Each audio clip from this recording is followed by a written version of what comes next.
विजयनगर साम्राज्य की जब बात करते हैं तो कुछ बातें तुरंत दिमाग में मानस पटल पर सामने आ जाती हैं। जैसे कृष्णदेव राय स्वयं, उसकी विशिष्ट शासन शैली, विजयनगर का शहर, उसकी विशालता, विराटता, पुर्तगाल से आए हुए यात्रियों के द्वारा दिए गए विवरण और इसके साथ ही उसकी भव्यता, स्थापत्य कला आदि आदि। एक बिंदु और है जिस पर हम सर्वप्रथम बात करें और वह है विजयनगर साम्राज्य की नायक प्रणाली। आखिर ये नायक प्रणाली क्या है? जैसा कि शब्द से स्पष्ट है, नायक यानी कोई ऐसा पद होगा जो एक अधिकारी के स्तर पर होगा, कोई जिम्मेदारी दी गई होगी। और ये बिल्कुल सही है कि नायक प्रणाली बखूबी उसी तरह की प्रणाली थी जिसमें सेना के प्रमुख लोग जो होते थे उन्हें यह पदवी दी जाती थी, उन्हें नायक कहा जाता था। ये सेना के प्रमुख लोग नायक कहलाते थे और इनका मुख्य रूप से शक्ति के माध्यम से बड़ा महत्व था। ये अपने साम्राज्य में शक्ति के परिचायक थे, अपने बल के परिचायक थे, अपनी पावर के परिचायक थे। और शक्ति का प्रयोग सेना के द्वारा ही होता है। तो ये जो सेना प्रमुख कई थे, इसका मतलब बहुत सारे नायक थे। इनके नायकों के सशस्त्र समर्थक भी होते थे और इस प्रकार एक तरीके से हम कह सकते हैं आज के परिप्रेक्ष्य में बॉडीगार्ड जैसे, तो इनके ये समर्थक होते थे। दूसरा, इन नायकों का जो काम था या जो नायक जो काम करते थे वो थे मुख्य रूप से किलों पर नियंत्रण। ये लोग जो किले थे उसको नियंत्रित करते थे। आगे आपको मालूम होगा कि जो विजयनगर साम्राज्य था उनके किले बड़े विशाल होते थे, दीवारें बहुत लंबी लंबी होती थी। क्यों? क्योंकि किलों के अंदर ही खेत आदि भी होते थे, कृषक भूमि भी किलों के अंदर रहती थी। तो इस पूरी इतनी लंबी सीमा की रक्षा करना, उसको देखना, उसकी सुरक्षा सुनिश्चित करना, ये नायकों का काम था और इस प्रकार उस पर नियंत्रण इनका होता था। दूसरा इनका कार्य था कि जो उपजाऊ भूमि थी उसको घूम घूम कर उसको देखना, अपने सशस्त्र बल के साथ जाना और उपजाऊ भूमि पर नज़र रखना। इस उपजाऊ भूमि पर जब वे लोग जाते थे तो उनके साथ कई किसान भी जुड़ जाते थे जो उन्हें उपजाऊ भूमि के बारे में जानकारी देते थे और या बसाहट के लिए जगहें देखी जाती थी। अनुपजाऊ जमीन हुई तो शायद किसान वहाँ बसने की बात करेगा। तो इस प्रकार नायक जो थे वह किसानों से संपर्क में थे। यद्यपि वे सैनिक प्रमुख हुआ करते थे, शक्ति के परिचायक हुआ करते थे, लेकिन किसानों से बड़े जुड़े हुए थे। इनके बसने की व्यवस्था, किसानों के बसने की व्यवस्था इन नायकों पे ही थी और ये प्रमुख कहलाते थे। अनेक नायक ऐसे निकले जो प्रभुसत्ता को स्वीकार करते थे। यानी विजयनगर साम्राज्य में जो भी शासक थे, उस राज्य में जो भी शासक थे, उनको वो उनके वर्चस्व को स्वीकार करने में उनको कोई हिचक नहीं थी और इस प्रकार वे लोग उसको सर्वोपरि मानते थे और अपने को एक दायरे में रखते हुए एक सैनिक टुकड़ी का मुखिया, प्रमुख ही मानते थे। लेकिन कई बार ऐसे मौके भी आए जब इन नायकों ने विद्रोह भी किया और इस विद्रोह को कुचलने के लिए, इस विद्रोह को दबाने के लिए, जिसके कई कारण रहे होंगे, सैनिक मदद ली गई और सैनिक कार्रवाई के आधार पर ही इन पर कई बार नियंत्रण किया गया। अब ये विद्रोह जो होता था उसका उसका यदि उसके मूल पे यदि जाएं तो जैसा मैंने पूर्व में बताया कि ये लोग शक्ति के परिचायक थे, तो कई बार ये अपने शक्ति की सीमा लांघ जाते थे और फिर इनको वहाँ के जो तत्कालीन शासक हुआ करते थे ये लोग इन्हें ठिकाने लगाते थे, इनको अपनी जगह पर सुनिश्चित करते थे कि ये अपना वर्चस्व, अपना स्थान जाने। 9वीं शताब्दी में तुलु वंश के जो शासक कृष्णदेव राय और अच्युत राय थे, इनके शासन काल में भारत की यात्रा करने वाले जो 2 पुर्तगाली विद्वान फर्नाओ नुनीज और डोमिंगो पेइस, इन्होंने नायक संस्था का बड़ा गहन अध्ययन किया है। विजयनगर के अभिलेखों और मैकेंजी की पांडुलिपियों में नायकों का प्रदेश नायकों के रूप में चित्रण किया गया है और इनकी राजनीतिक महत्वाकांक्षाएं कई बार शासकों की महत्वाकांक्षाओं या उद्देश्यों से टकराती थी, ऐसा मैकेंजी की पांडुलिपियों से परिलक्षित होता है। ये इतने ताकतवर थे नायक। कुछ विद्वानों के अनुसार 1565 के पूर्व यानी तालीकोटा के युद्ध के पूर्व नायक लोग सैनिक मुखिया होते थे और इनके अधीन सैनिक जागीरें भी होती थी। जो विद्वान इस बात को रखते हैं और कहते हैं कि नायक सैनिक मुखिया होते थे, उनका यह भी मानना है कि विजयनगर साम्राज्य को एक सैनिक महासंघ बताते हैं ये लोग, जिसमें अनेक सरदार मिलकर अपने में से सर्वाधिक शक्तिशाली को नेतृत्व में सहयोग देते थे।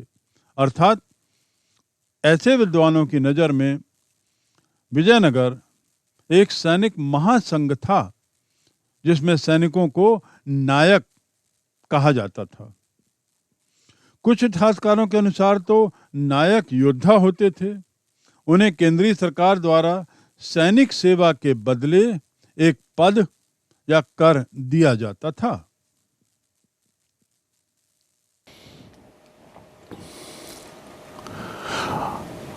अमर नायक ये इसी प्रणाली का एक हिस्सा थी।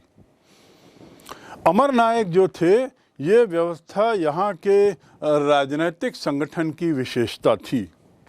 जैसा मैंने पूर्व में कहा कि विजयनगर साम्राज्य की कई विशेषताएं हैं जिसके लिए वह साम्राज्य जाना जाता है, उसमें यही नायक, अमर नायक वहाँ की राजनीतिक प्रणाली की विशेषता थी।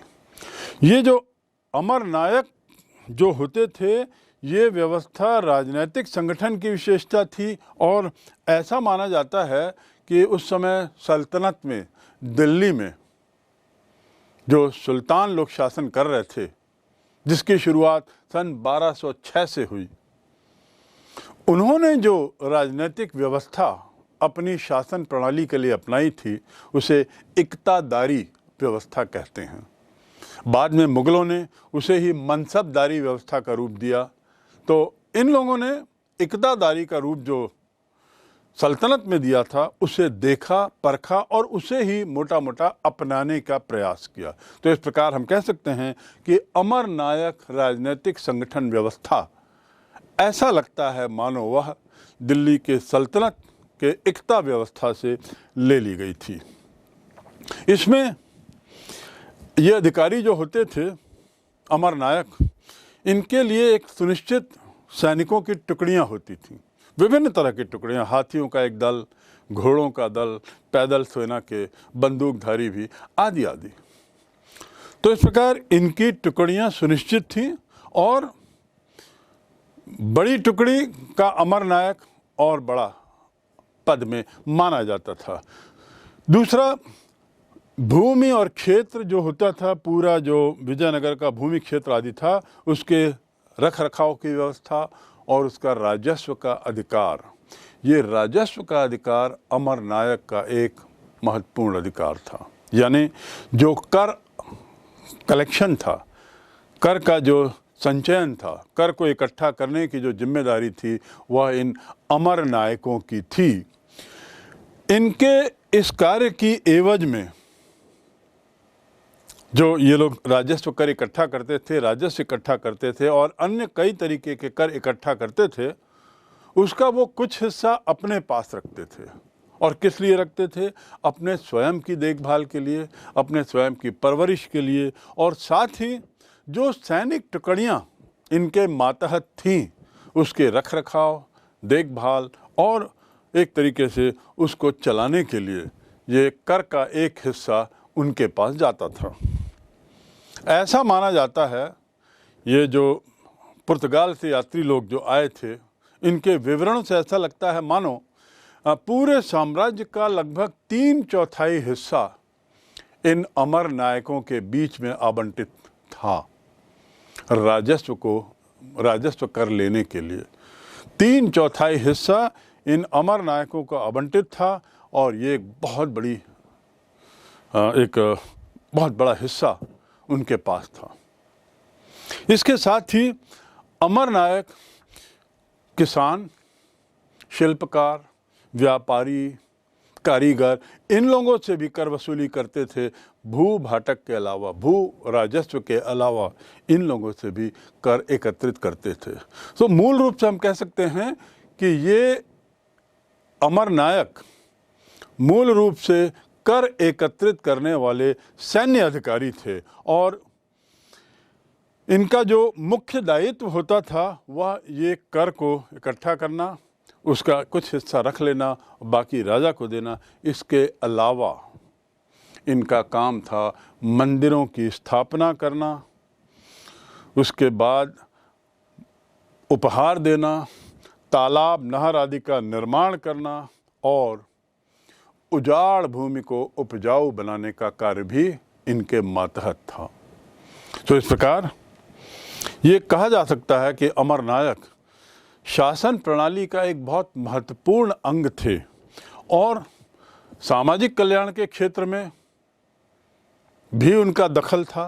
आखिर नहरें बनाना, मंदिर बनाना, मंदिरों की स्थापना करना, उनको उपहार देना और साथ ही तालाब नहर आदि बनाना, ये सामाजिक कल्याण के काम थे। दूसरी ओर सरकार की तरफ से, शासन की तरफ से, राजा की तरफ से कर इकट्ठा करना और साथ ही सैन्य ताकत भी इनके पास थी। अमर नायक इन सब कार्यों के अलावा और उसकी एवज में राजाओं को सैन्य सहायता भी देते थे। यानी जरूरत पड़ने पर विजयनगर के शासक इन अमर नायकों के माध्यम से उनकी सेना का उपयोग अपने लिए करते थे। तो इस प्रकार जो सेना थी वो विकेंद्रित थी, फैली हुई थी इन अमर नायकों के बीच में और सैन्य शक्ति का मुख्य आधार थी। फैलने के बाद भी ये विजयनगर की ताकत का मुख्य आधार बनी हुई थी। शक्ति का जो प्रदर्शन था वह इसी अमर नायक की फौजों के माध्यम से होता था और पुर्तगाल से आए हुए, इटली से आए हुए निकोलो कॉन्टी, इनके विवरणों से स्पष्ट दिखता है कि यह प्रणाली बखूबी काम कर रही थी। अमर नायक अपनी कार्य पूरी जिम्मेदारी से करते थे और केंद्रीय शासन की जो पकड़ थी, का जो नियंत्रण था, बड़ा कुशल था, बड़ा अच्छा था। राजस्व के कुछ भागों को मंदिरों एवं सिंचाई के साधनों के रख रखाव पर व्यय किया जाता था। यानी सरकार की जो कमाई थी उसका कुछ हिस्सा मंदिर और सिंचाई के लिए भी उसका उपयोग जन कल्याण में किया जाता था। अमर नायक राजा को वार्षिक भेंट देते थे।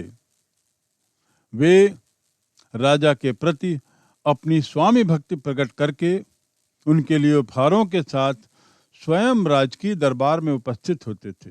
ये अमर नायक की बात हो रही है। इन अमर नायकों पर कुशल नियंत्रण स्थापित करने के लिए राजा कभी कभी उनका स्थानांतरण भी कर देते थे, ताकि ये लोग एक ही क्षेत्र में रहते हुए अपना वर्चस्व विकसित ना कर बैठें और किसी तरीके से राजा की सत्ता को चुनौती न देने लगें।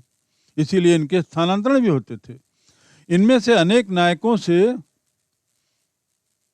17वीं सदी में अपने स्वतंत्र राज्य स्थापित कर लिए और जिसके परिणाम स्वरूप जो विजयनगर का केंद्रीय राजकीय ढांचा था वो तीव्र गति से पतन की ओर अग्रसित हो चला था। इस प्रकार अमर नायक, ये नायक एक तरीके से सत्ता के बहुत सारे केंद्र बन चुके थे और सत्ता का विकेंद्रीकरण इस तरीके से होना ही विजयनगर के साम्राज्य के पतन के कारणों में माना जाता है। अब हम अपना रुख उस समय के सबसे प्रसिद्ध शहरों में से एक विजयनगर की ओर करते हैं।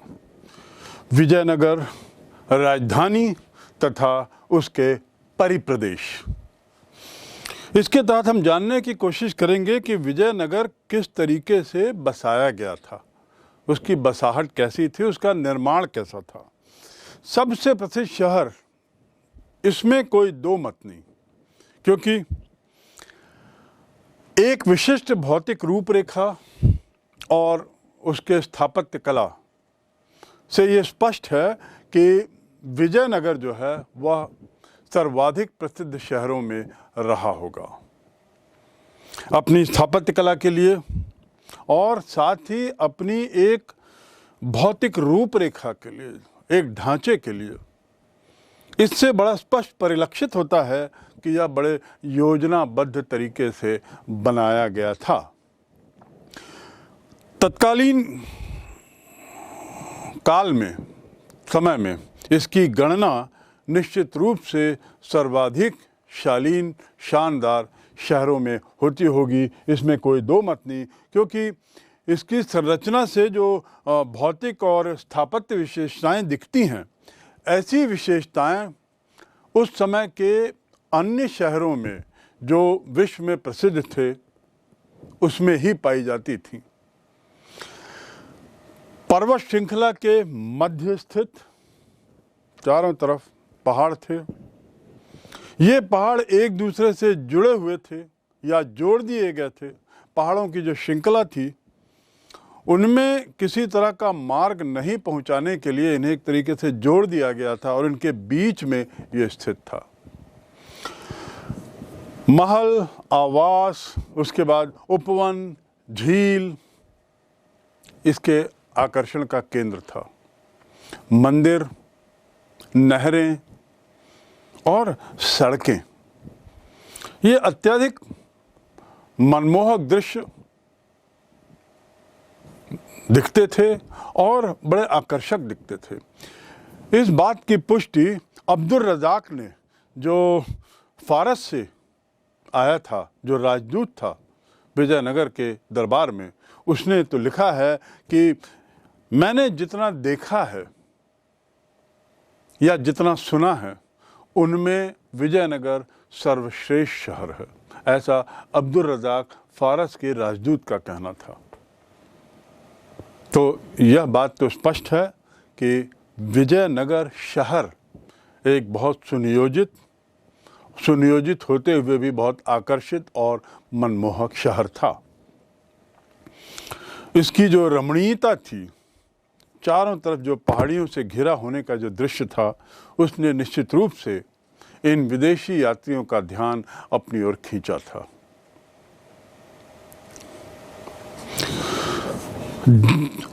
अगला बिंदु है जल संपदा।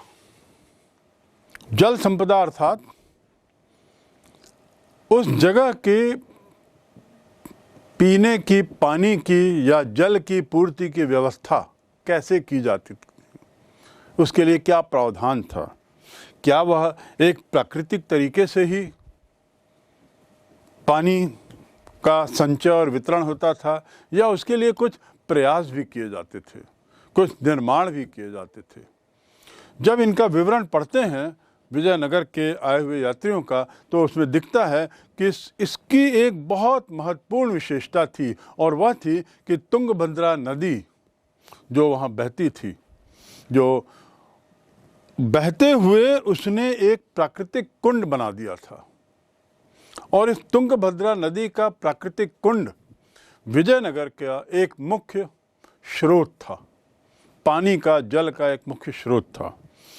ये तुंगभद्रा नदी कई धाराओं में बटती थी और कई धाराओं में बटते बटते फिर वो जाके नदी में मिलती थी पुनः।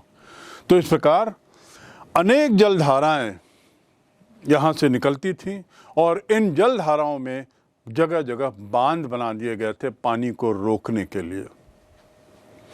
चारों ओर जो पहाड़ियों का मैंने जिक्र शुरू में किया है, ये मूलतः ग्रेनाइट की पहाड़ियाँ थीं और ऐसा विवरण दिया है इन यात्रियों ने मानो ये जो करघनी पहनते हैं, गोलाकार करघनी हाथ में, वो करघनी जैसा दृश्य दिखाई देता था इन पहाड़ियों का, और ग्रेनाइट की थी तो चमक अलग थी। इस प्रकार पानी का मूल स्रोत तुंगभद्रा नदी से आया हुआ पानी जो एक प्राकृतिक कुंड में इकट्ठा होता था, धाराओं के रूप में, नहरों के रूप में वह सब जगह भेजा जाता था और उनमें रास्ते में बहुत सारे बांध बना दिए गए थे। इन बांधों के पानी को भी अलग अलग जगह भेजने के लिए हौज का निर्माण किया गया था। हौज मतलब एक गहरा कुंड जैसा स्थान जहाँ पर पानी रखा जाए। तो ये जो धाराएं थी, इन धाराओं पे बांध से पानी रोककर पानी को विभिन्न जगहों पर हौज में भेज देना, और इन्हीं में से एक प्रसिद्ध बहुत महत्वपूर्ण जलाशय जो आजकल जिसका नाम दिया गया है कमलपुर जलाशय, यह उसी काल में 15वीं शताब्दी में बनाया गया था, उसी विजयनगर एम्पायर के मातहत, ऐसा माना जाता है। ये कमलपुरम जलाशय आज भी बहुत प्रसिद्ध है। इसी जलाशय से खेतों को सिंचाई का पानी भेजा जाता था और साथ में कमलपुरम जलाशय से ही ऐसा माना जाता था कि जो राजकीय केंद्र था, यानी जहाँ महल था या शासन के कार्यालय थे, उन केंद्र को भी पानी इसी जलाशय के माध्यम से नहर से भेजा जाता था। अंतिम बात, जो शासकीय कार्यालयों की जो जलापूर्ति थी, उनकी जो जल की आवश्यकता थी, उसे भी इसी जरिए से तुंगभद्रा नदी का पानी प्राकृतिक कुंड में, प्राकृतिक कुंड से वह बांध में, बांध से विभिन्न धाराओं में, और उसके बाद हौज के माध्यम से उसे शासकीय कार्यालयों की तरफ भी भेजा जाता था। हिरिया नामक नगर सर्वाधिक महत्वपूर्ण जल संबंधी संरचनाओं में से एक था। हिरिया जल संबंधी संरचनाओं में सर्वाधिक महत्वपूर्ण। इसके जो भग्नावशेष हैं, इन्हें आज भी देखा जा सकता है। इसका निर्माण संभवतः संगम वंश के राजाओं ने कराया था, जो पहला वंश था, और तुंगभद्रा पर बनाए गए बांध से इस नहर में पानी लाया जाता था। इस पानी का उपयोग धार्मिक केंद्र से शहरी केंद्र पृथक करने वाली घाटी में सिंचाई संबंधी कार्यों के लिए किया जाता था। इस प्रकार विजयनगर के शासकों द्वारा जल संपदा के संरक्षण की ओर बहुत ध्यान दिया गया, विशेष रूप से ध्यान दिया गया। साथ ही जल की आवश्यकताओं की आपूर्ति के लिए भी कई कदम उठाए गए थे।